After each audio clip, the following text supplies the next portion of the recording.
Assalamualaikum warahmatullahi wabarakatuh. Salam sejahtera dan salam otomotif. Bagaimana kabarnya adik-adik semua? Semoga selalu sehat dan tetap mematuhi protokol kesehatan baik di rumah maupun di lingkungan sekitar. Pada video pembelajaran kali ini, kita akan belajar mengenai memperbaiki sistem pengapian dengan kode unit kompetensi OTO KR0501101. Apakah tujuan dari video pembelajaran ini? Yang pertama adalah dapat menjelaskan sistem pengapian konvensional. Yang kedua, dapat menyebutkan komponen-komponen sistem pengapian konvensional. Yang ketiga adalah menjelaskan prinsip kerja dan cara kerja dari sistem pengapian. Yang keempat adalah dapat menjelaskan cara pemeriksaan komponen-komponen sistem pengapian. Apa fungsi dari sistem pengapian konvensional? Fungsi dari sistem pengapian konvensional adalah menghasilkan percikan bunga api pada busi guna membakar campuran bahan bakar di dalam silinder dengan metode merubah tegangan listrik 12 volt menjadi 10.000 sampai 30.000 volt dan mengalirkan ke busi sehingga terjadi percikan api pada busi. Apa saja komponen-komponen pada sistem pengapian? Yang pertama adalah baterai. Baterai berfungsi untuk menyediakan arus listrik tegangan 12 volt. Yang kedua adalah fuse atau biasa disebut dengan sekring. Fuse berfungsi sebagai pengaman arus listrik. Yang ketiga adalah ignition switch atau kunci kontak yang berfungsi untuk memutus dan menghubungkan tegangan dari baterai ke positif coil.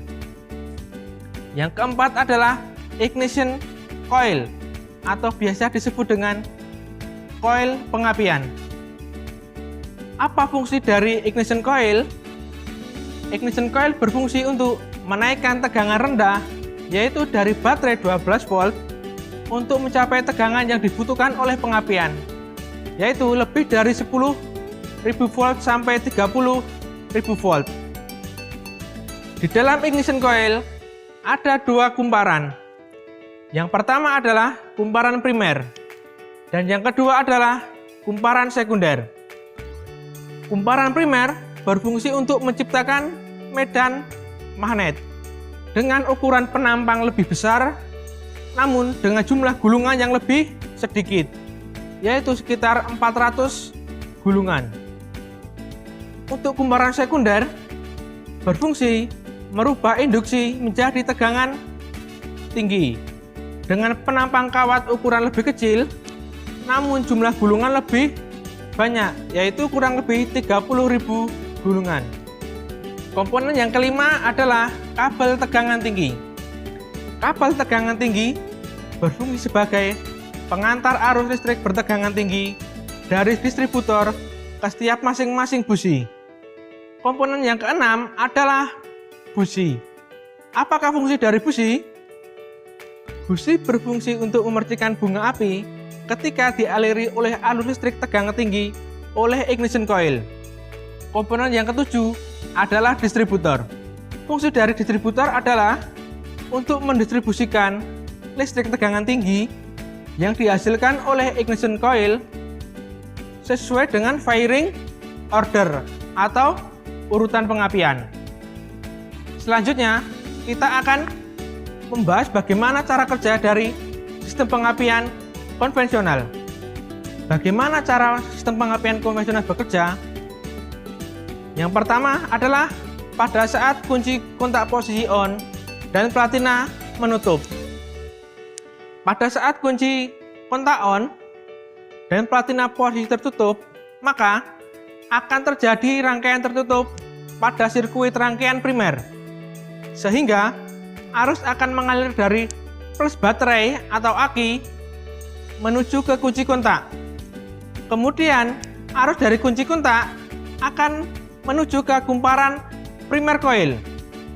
Kemudian arus dari primer coil akan menuju ke distributor kemudian mengalir ke platina, dan akhirnya mengalir ke minus baterai.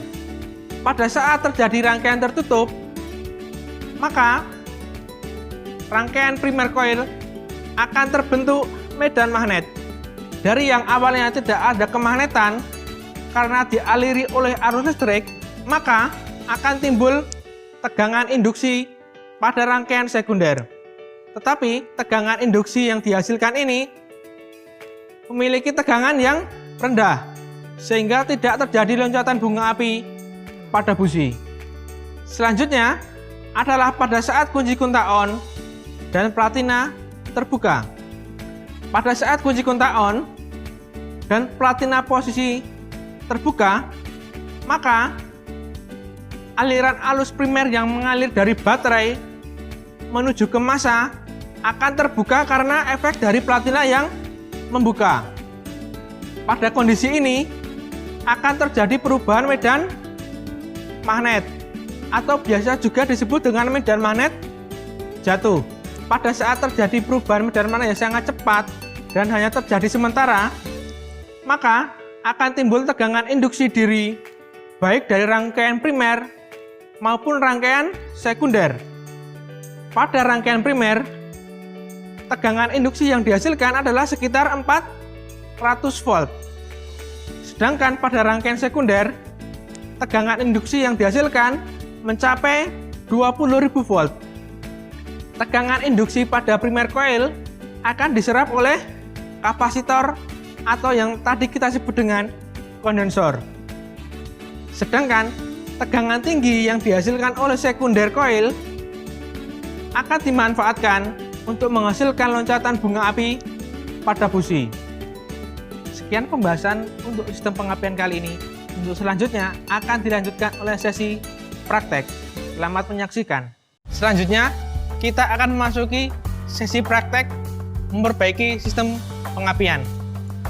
Yang pertama akan kita periksa adalah baterai atau aki. Mari kita lepas baterai terlebih dahulu. Untuk melepas adalah kabel negatif terlebih dahulu. Kemudian kita lanjutkan ke kabel yang positif.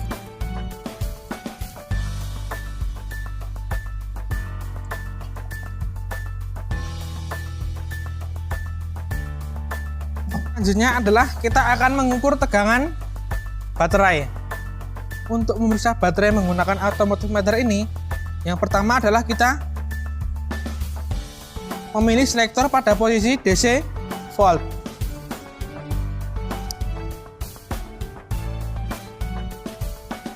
Setelah itu, kita hubungkan kabel merah dengan positif baterai.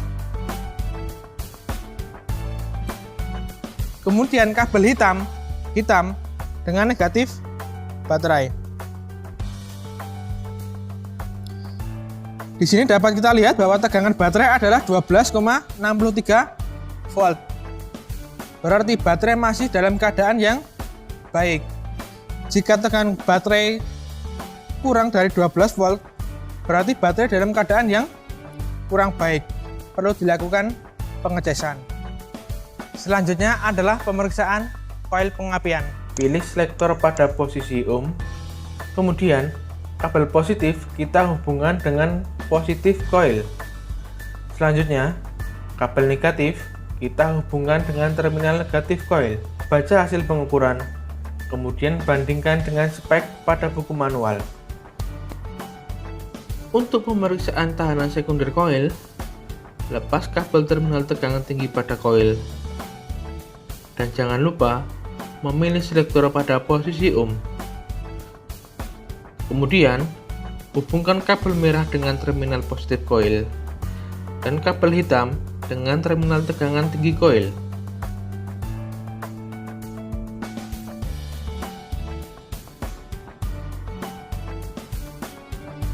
Baca hasil pengukuran, kemudian bandingkan dengan spek pada buku manual.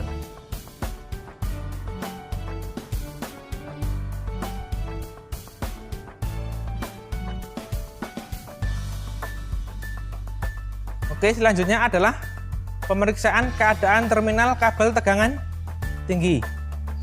Mari kita lepas dulu kabel tegangan tingginya.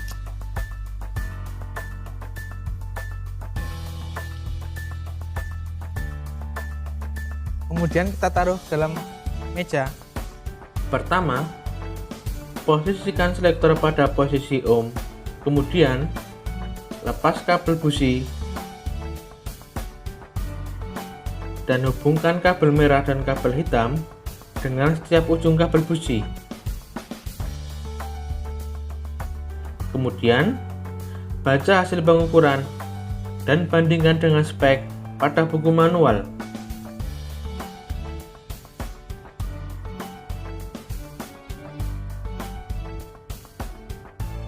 Lakukan hal yang sama untuk setiap kabel busi dan kabel tegangan tinggi.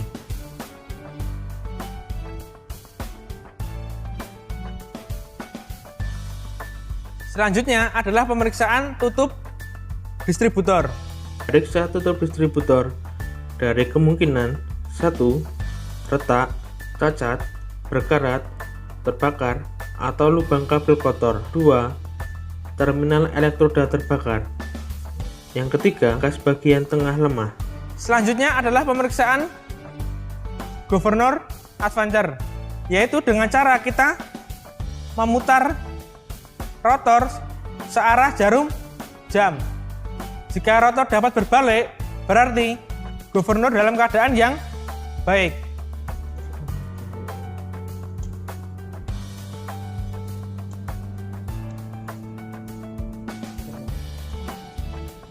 Selanjutnya adalah memeriksa atau menyetel celah platina.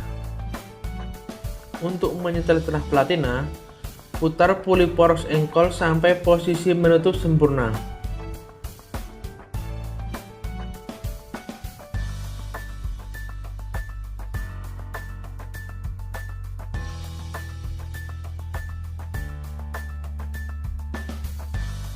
Kemudian, ukur celah antara nok distributor dengan rubbing block. Bandingkan dengan buku manual. Jika tidak sesuai, perlu dilakukan penyetelan ulang celah platina. Selanjutnya adalah pemeriksaan busi. Terlebih dahulu mari kita lepas businya.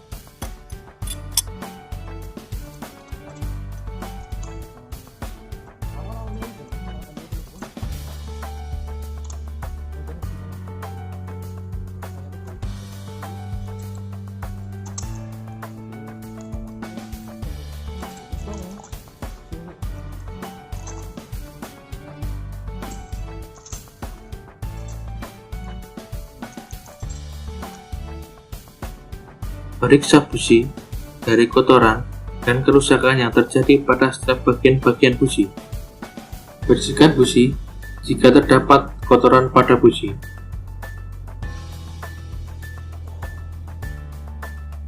Ukur celah busi, kemudian setel sesuai dengan spek pada buku manual.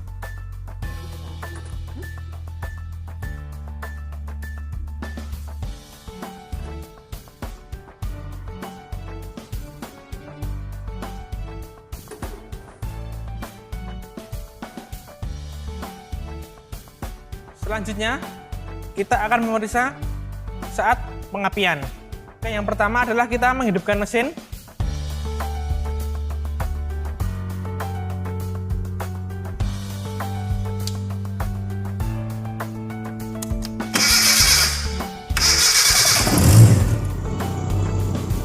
Untuk memeriksa saat pengapian, lepas selang vakum dan sumbat dengan tangan.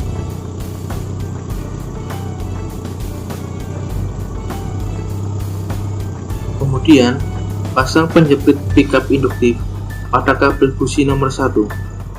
Arahkan timing leg pada puli poros engkol, kemudian baca saat pengapian. Baca hasil pengukuran, kemudian bandingkan dengan spek pada buku manual.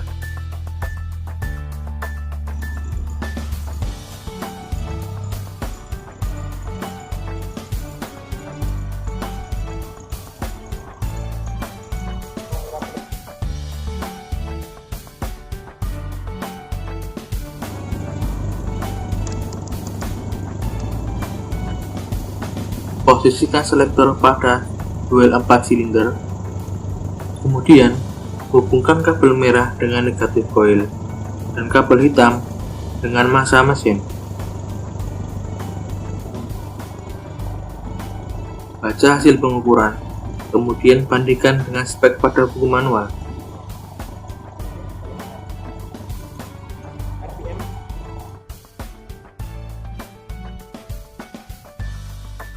Posisikan selektor pada posisi RPM kali 10.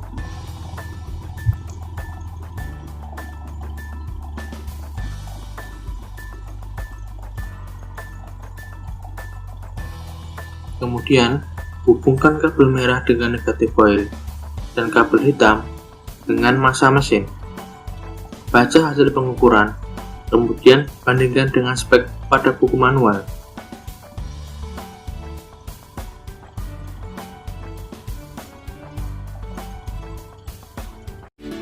Terima kasih telah menonton video ini dari awal sampai akhir. Semoga video ini dapat bermanfaat untuk kita semua. Dan salam otomotif.